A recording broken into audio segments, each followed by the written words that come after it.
C'est un tourment pour les démons de s'avouer vaincus et que de devoir reculer, si peu que ce soit. La nature déchue des démons, comme celle des hommes, répugne à devoir enregistrer une défaite.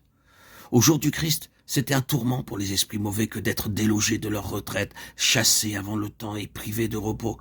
Matthieu 8, 29. Et aujourd'hui, encore, ils souffrent chaque fois que la lumière de la vérité manifeste leur présence et leur action, ce qui entraîne leur expulsion et la délivrance de leurs victimes. Quand donc l'Église comprendra-t-elle qu'elle doit chasser les démons, que ceux-ci rentrent dans ses attributions et les charges de son ministère?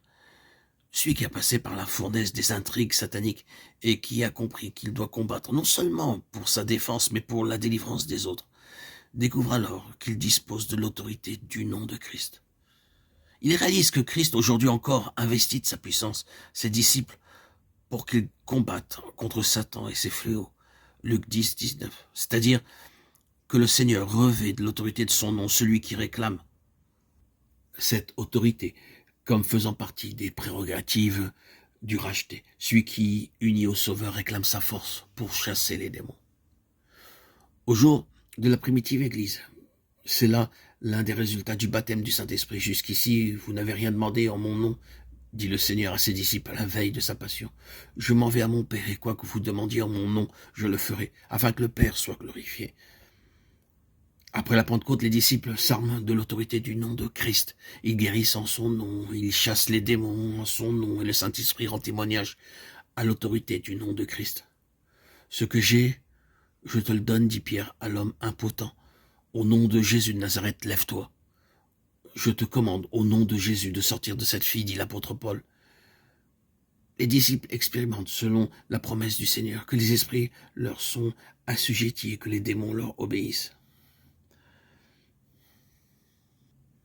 Les promesses du Seigneur ne sont pas exclusivement pour les chrétiens de la primitive Église.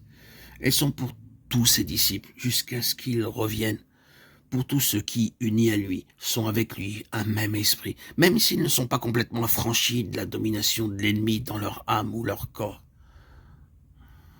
1 Corinthiens 6, 17.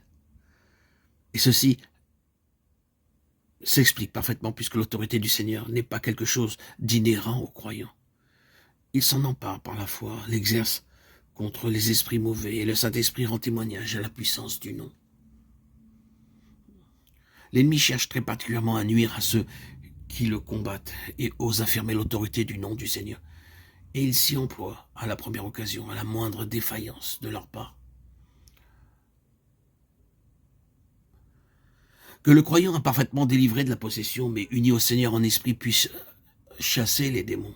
Il n'y a là rien qui doive nous étonner.